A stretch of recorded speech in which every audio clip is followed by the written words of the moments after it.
Pag-usapan natin ngayon yung controversial na unang investment ng Maharlika Investment Corporation. Sa tagal-tagal na panahon, halos magtatatlong taon, sa wakas, nag-invest na sila sa isang project. Of all projects na pwede nilang punduhan, mining operation pa ang kanilang napili. So, ang daming umaalma. Ito ngayon, ang latest na umalma, mismo na ang Catholic Bishop Conference of the Philippines. Inalmahan na nila. So, ito sa Rappler News. CBCP body hits $76.4 billion.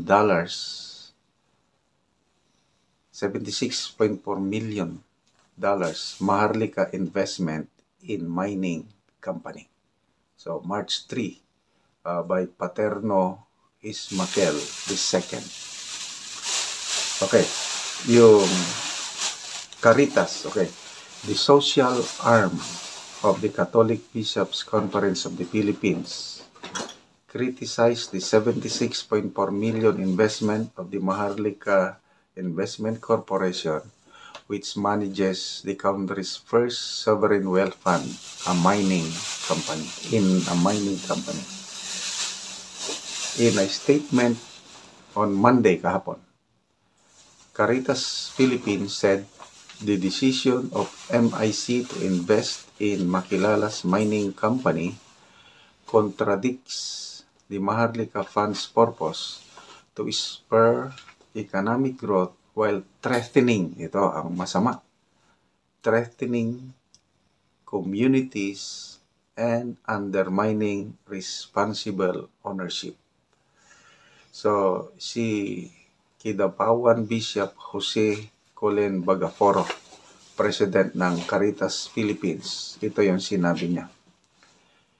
This move by the Maharlika Fund betrays the Filipino people's trust.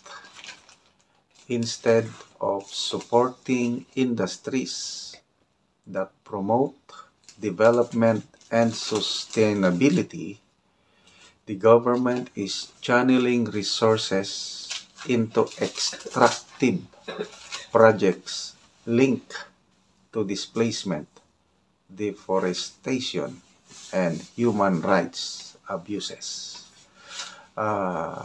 Ito pong mining project na ito ay somewhere in Kalinga province, gold and copper ang target. Yung $76.4 million, that is equivalent of 4 billion. Loan, pautang. Of course, may interest. Kaya lang, ang nakakapagtaka dito, sabi ni former Agriculture Secretary Manny Piñol, ginigisa tayo sa sariling mantika. Bakit? Kasi itong mining is Australian firm. Okay? Celsius Industries Incorporated, ito yung mother company. Australian base. Meron lang siyang affiliate dito, itong Makilala Mining. So, it's a foreign company. Gumamit lang ng kumpanya na pagmamayari ng Pilipino. So, pinautang natin ang isang Australian mining company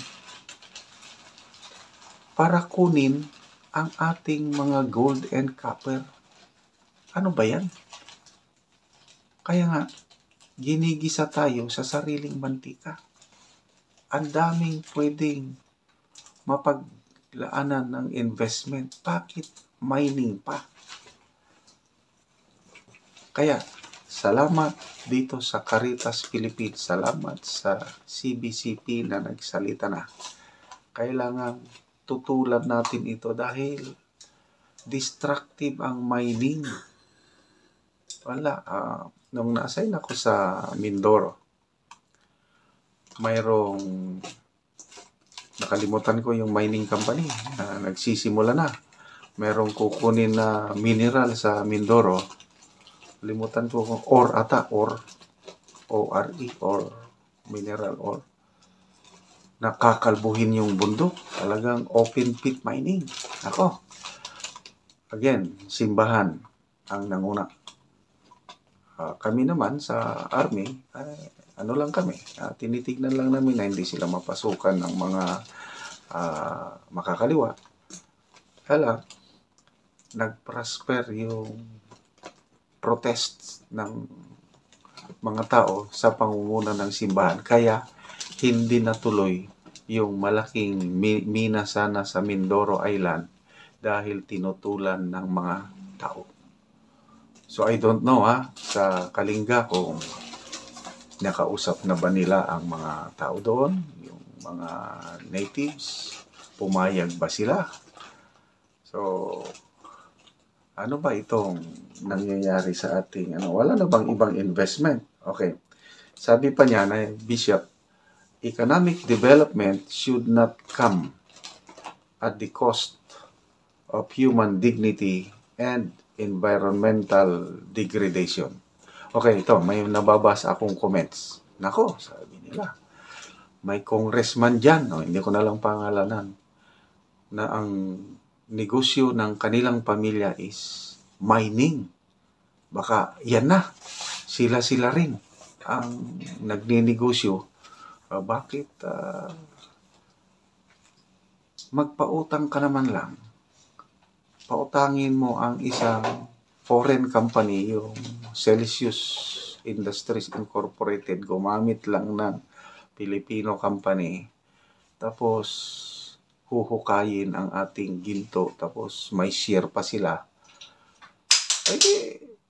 Kung gusto nila, punduhan nila ang kanilang sariling mining operation. Bakit pa sila mangutang sa ating pera? Pera natin yan. Hindi pera ng kung kani-kanino. Isa na namang diversion issue para malihis ang atensyon ng taong bayan sa BISCAM o yung 2025 national budget na worst budget in history, most corrupt budget. Ito, may post si Optic Politics 8 hours ago. Sabi niya, ito, diversion din sa unconstitutional na 2025 national budget. Halata na kayo masyado. Tungkol ito sa pahayag ni Secretary Boying Rimulya. Yung Teves case, ang tagal na yan Last year pa yan. Tapos biglang nagsalita, sabi, endless appeals process in Timor-Leste delays Teves return, Boying Rimulya. So, merong pahayag ang Secretary of Justice kahapon sa tayo na ay sa 1PH may post tungkol dito. Ito, One News.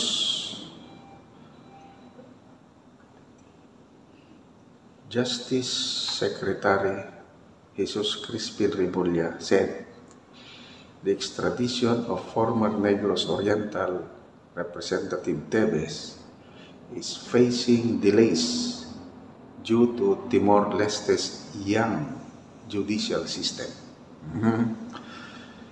Rimulya noted that Timor-Leste's justice system is still evolving, causing prolonged legal proceedings.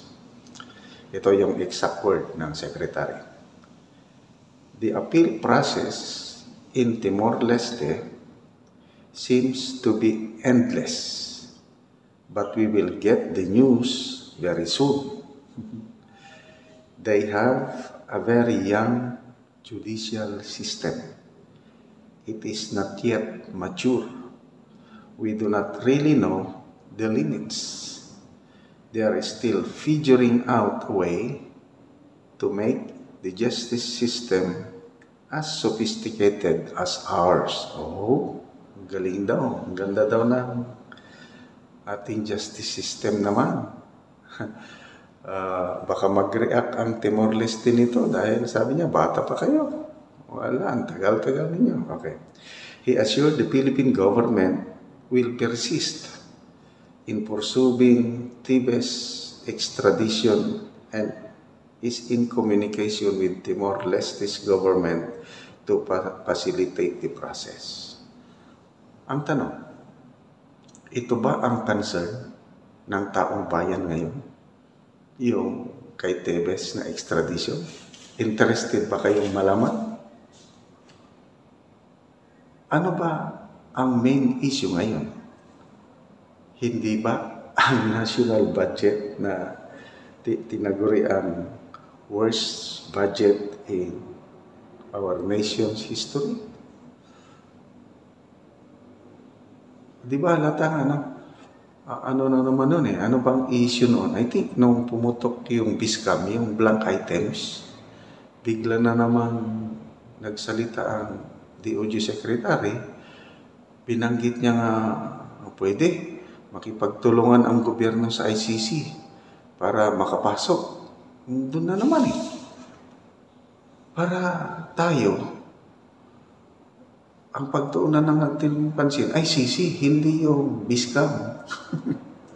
So ito ngayon, ang real issue is BISCAM. Huwag tayong pati-distract. Okay, magbasa ako sa comments ha. Bing Bariga S. Tuesta.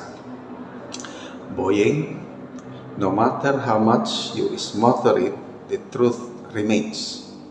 The 2025 national budget is the worst in Philippine history. Nickel Castillo de Villa. We don't care about that. Tebes case. Besides, Tebes is not a threat to national security. Tebes is a threat to you and etc. Marilyn Galeon.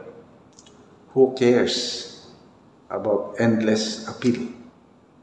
The 2025 anomalous budget is the real issue here. FC Chavez. Timor is adhering to real and fair justice, while here it is totally different. Oh, tama. Wala. Bakit mo tuturingan na immature pa? Bata pa yung justice system nila. Grabe naman. Love hurts, sabi niya. Pakialam namin dyan sa kaso ni Tebes. Kaya nyo yan, yung mga kaso ng admin yan, yan ang sagutin ninyo.